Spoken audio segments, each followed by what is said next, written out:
There is a growing sentiment. In fact, it's been actually a sentiment that's existed throughout Christianity for generation after generation after generation. But now this sentiment is bleeding into Adventism. It's bleeding into the Advent movement. This idea that we no longer need to emphasize the soon coming of Jesus. More than a few people say, you know what, we shouldn't worry about when Jesus is coming or whether it's soon or far off. Jesus is coming. What we need to focus on is the here and now. Right now, what we're dealing with, what's going on, we need to work on making our world better in the here and now. Jesus will come when he comes, and we'll let him deal with that.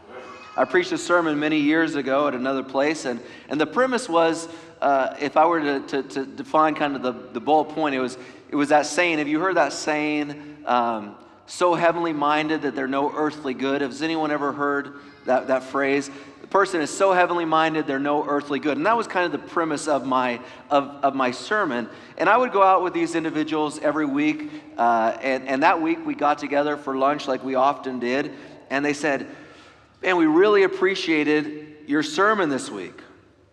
They said, all our lives we've been told Jesus is coming soon. Jesus is coming soon.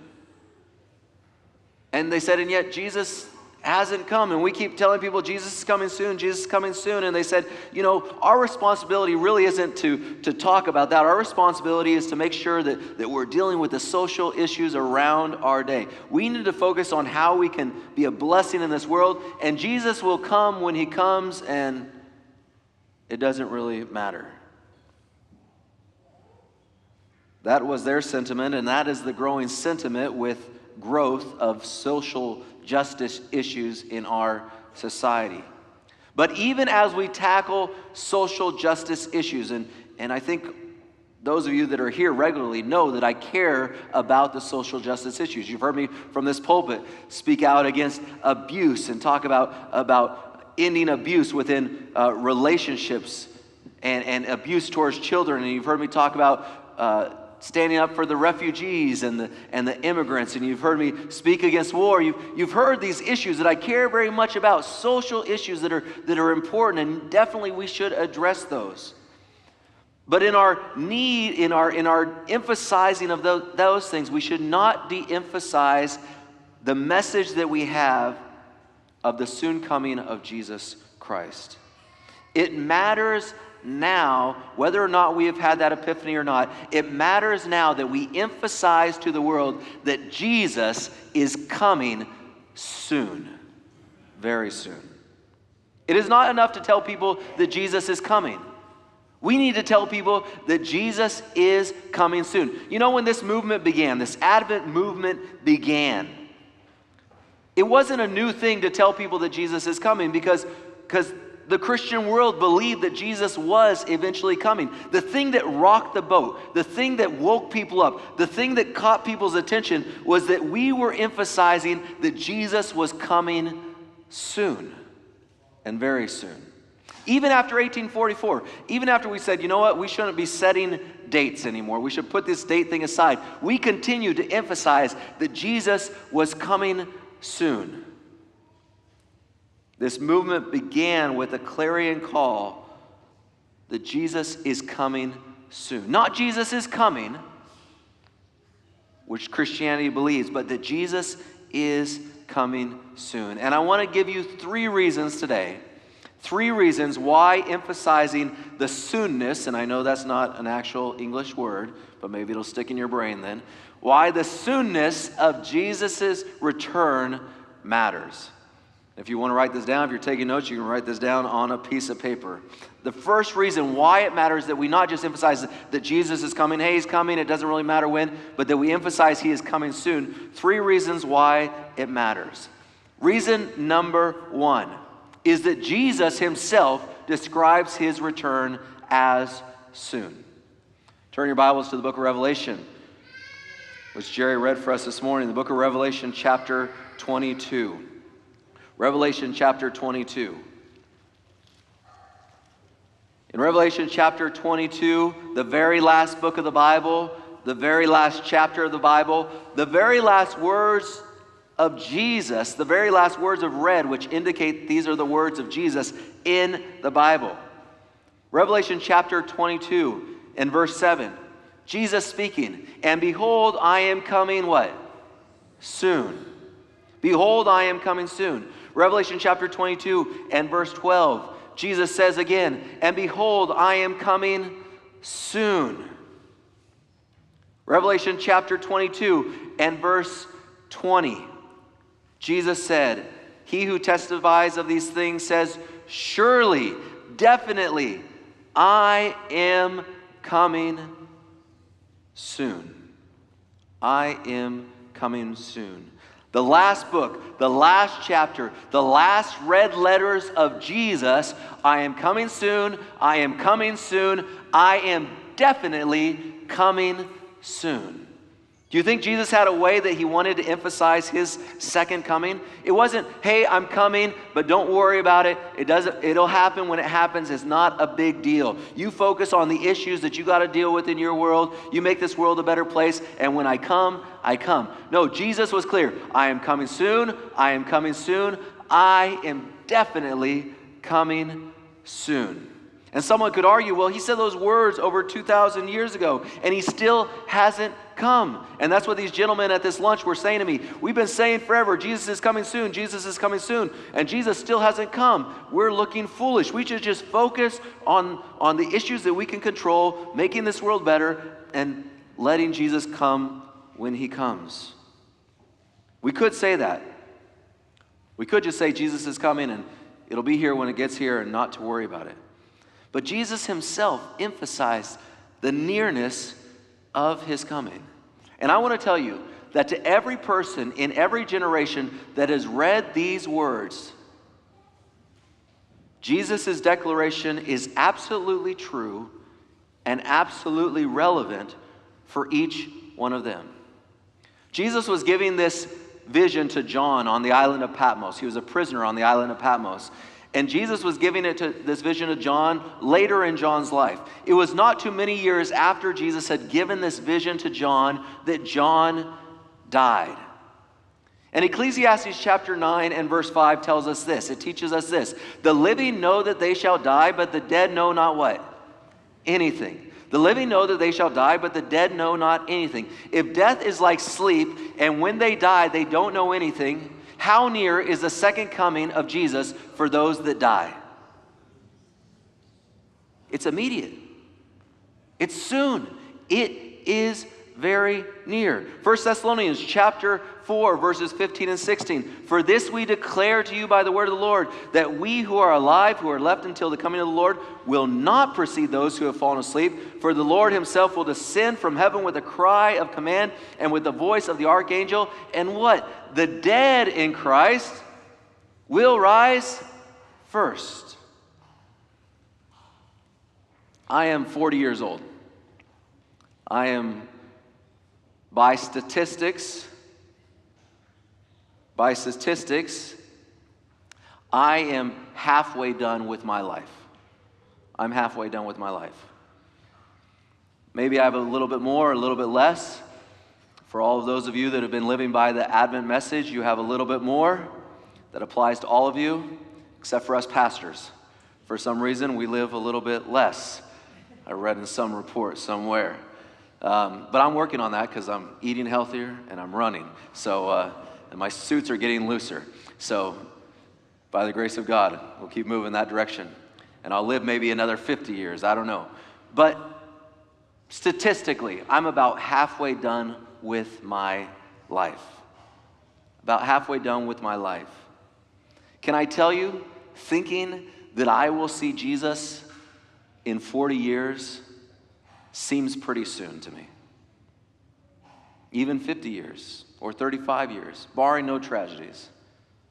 That seems pretty soon to me. Even if Jesus doesn't come for another 100 years in this world's history, it will still be 40 years or 50 years for me. I'll die I'll sleep, and the next thing I'll know is Jesus' face. I'll know his embrace, his grace, his love, his mercy in the flesh. Some of you are a little bit closer to the coming of Jesus than me. I mean, that's just the truth. I'm not prophesying over any of you anything, but that's just the truth.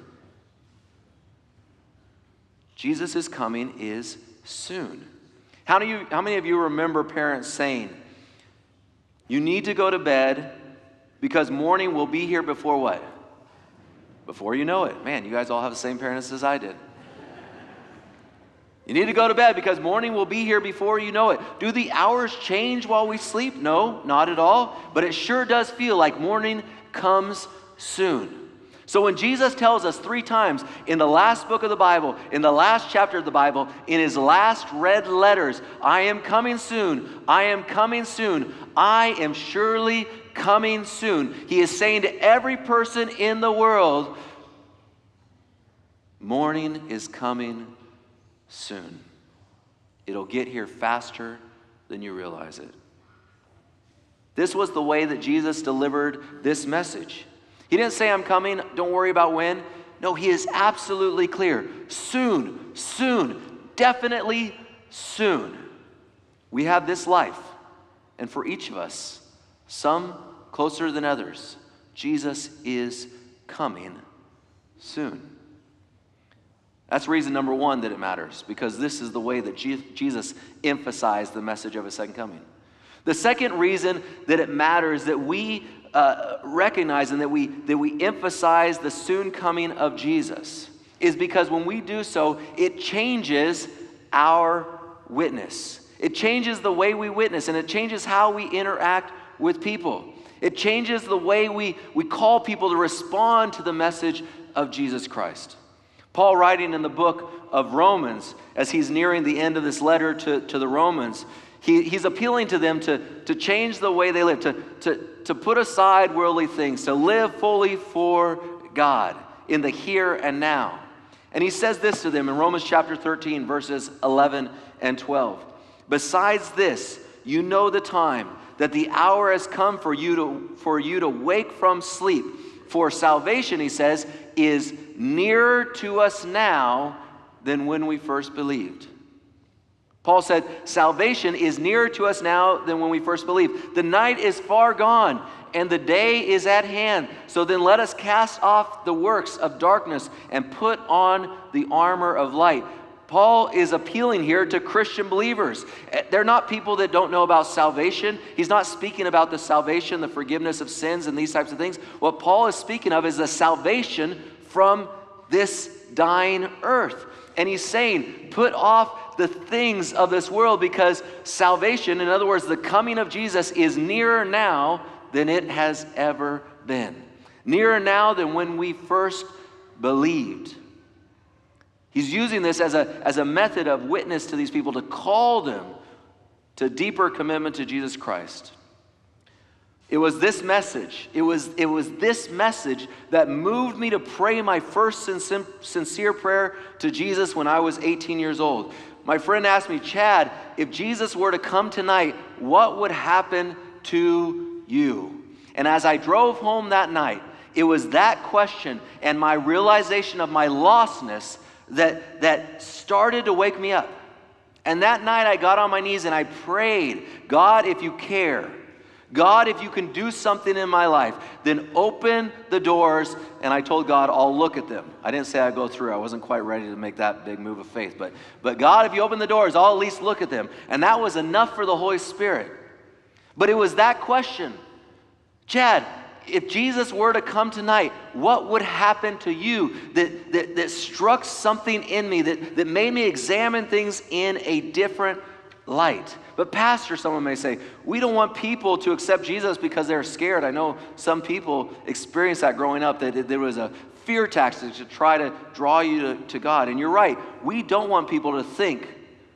We don't want people to accept Jesus because they're scared. But we do want people to think soberly about the finite space of life and that Jesus is coming soon.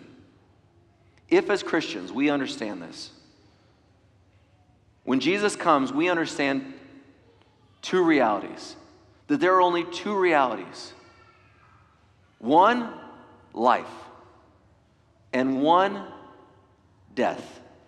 When Jesus comes, those are the only two realities. Life and then death. And that people only have a limited scope of time in this life that we are living to decide for life or for death. Should I not then be motivated to tell people, wake up, because Jesus is coming, and his coming is nearer now than it has ever been before. His coming is nearer now than it was yesterday. And every day that we increase in age, it becomes nearer and nearer, even if his coming is still a long ways off. Because we only have this life in the here and now.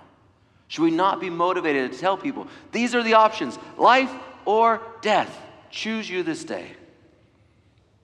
I teach my kids something that I think most of you teach your kids, to not run out in the street without looking both ways.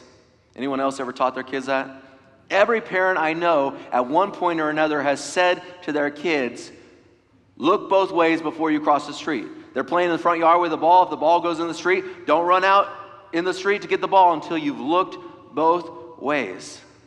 And I know that every parent has given the exact same reason for looking both ways. Every one of you has given the exact same reason for looking both ways. We say to the children, look both ways because a car might be coming and we don't want you to get hit by a car. Why? Because we know that the reality of our child and a car meeting up is not necessarily a good thing. No parent says to their child, before you go into the street, I want you to look both ways because the road's hot. No parent says that. No parent says to their child, I want you to look both ways because this is a good exercise for your neck before you cross the street. No parent says that. No parent says, I want you to look both ways because, there's some really nice flowers on your right or on your left, and I want to make sure you don't miss the flowers. We all say, look both ways because a car might be coming, and we don't want you to get hit. That's not a fear tactic. That's because we love them and we want them to have life. Jesus is coming soon. Are you ready? We're not scaring you into it. We want you to know that because Jesus longs for you to accept him. Our witness should be, Jesus is coming soon. Please, he loves you. And you only have this life, this space of time to say yes to him. And oh, by the way, tomorrow is not guaranteed. And if you die tomorrow, then Jesus' coming is even sooner. Choose you today, Jesus. It matters that we use the words that Jesus used when he spoke about his second coming.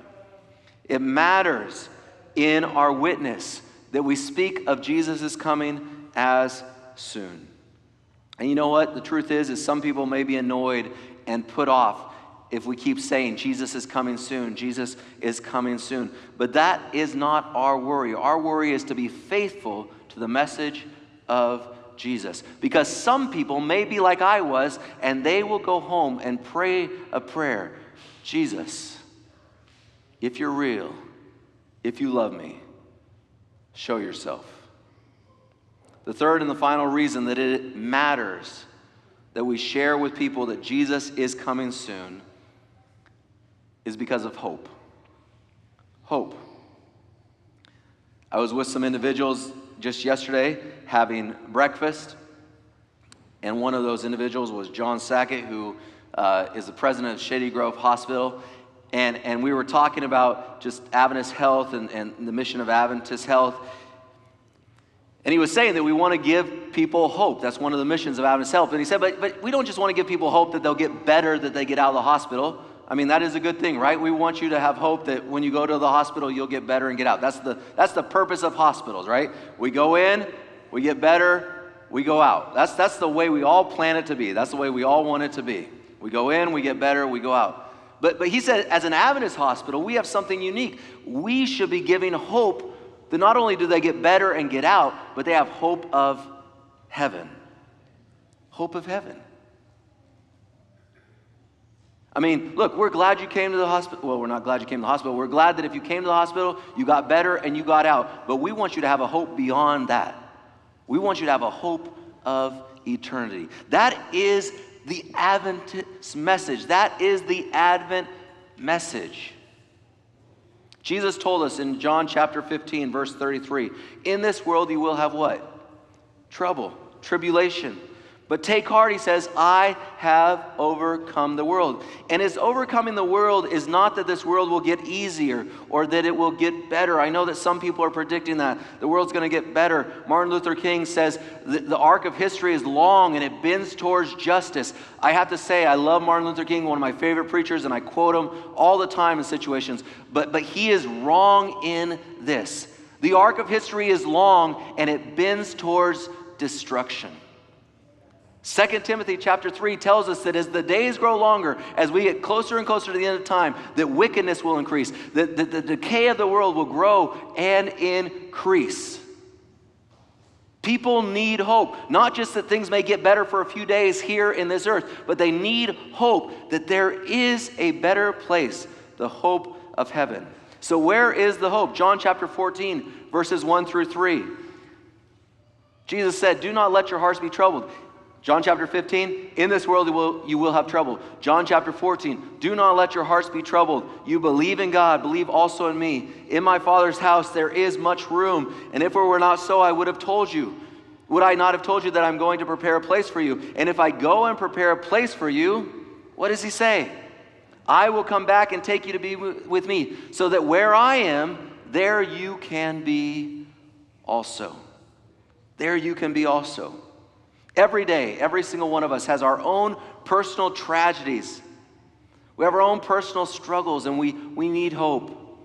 And sometimes, though, the world reminds us very clearly that no matter what we have, no matter what's going on in our life, there is only one place to truly find hope. Tuesday, a lady by the name of Kate Spade, who some of you might be familiar with, some of you might have her purses. Kate Spade was a famous designer, and she made purses. She used to live in this small little apartment, and she would decorate her own purses, and her husband said, hey, you're pretty good at that. Why don't you sell some of those? And she said, no, I can't do that. And he said, yeah, you're good at that. You should sell some of those. And so she started selling these purses that she would decorate, and then she hired a few people, and they made some more, and they decorated some more, and on they went. And Kate Spade built up $1 billion business. She was worth well over $1 billion designing purses. On Tuesday, she took her life. And her husband said, I mean, we all have our problems. I knew she had some ups and downs. She had some demons, just like all of us. But he said, this completely caught me off guard. Completely caught me off guard. 55 years old, the daughter, a billionaire. A new company, actually, that she recently started that's beginning to thrive. She takes her life. Another one, just yesterday, Anthony Bourdain. Anthony Bourdain used to be a dishwasher. He grew from being a dishwasher to a chef, to having his own TV show, to a world traveler, famous, wealthy beyond pretty much all of our imagination. I was reading just this morning, and don't worry, I didn't write my sermon just this morning. I'm just giving you extra details that I read just this morning. I was reading just this morning that his mom said, I don't understand why he would do this. He has everything he always wanted. Committed suicide yesterday. There's still a need for great hope in this world.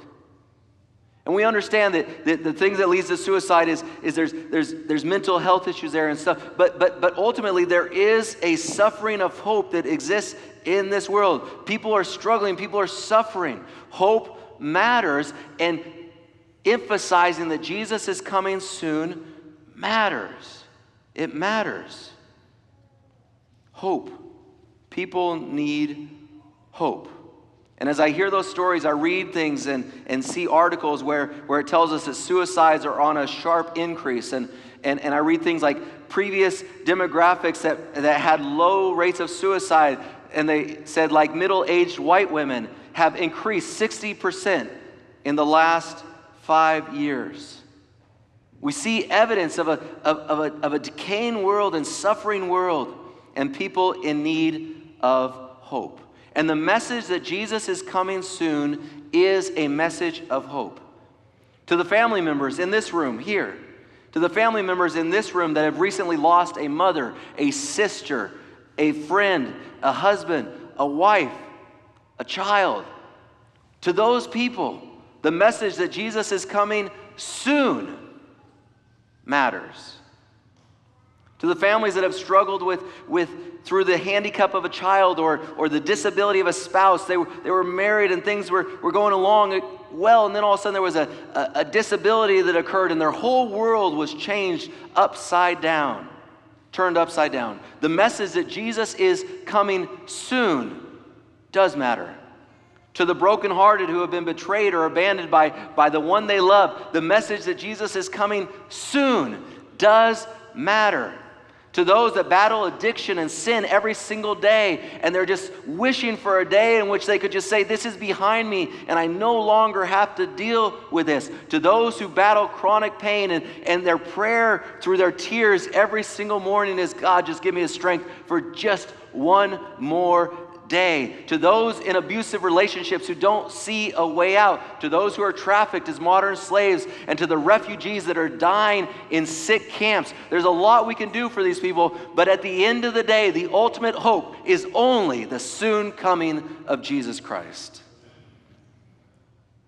To the young wife that can't have a child, to the young parents and old parents that have lost a child, the good news, the gospel that Jesus is coming soon does matter.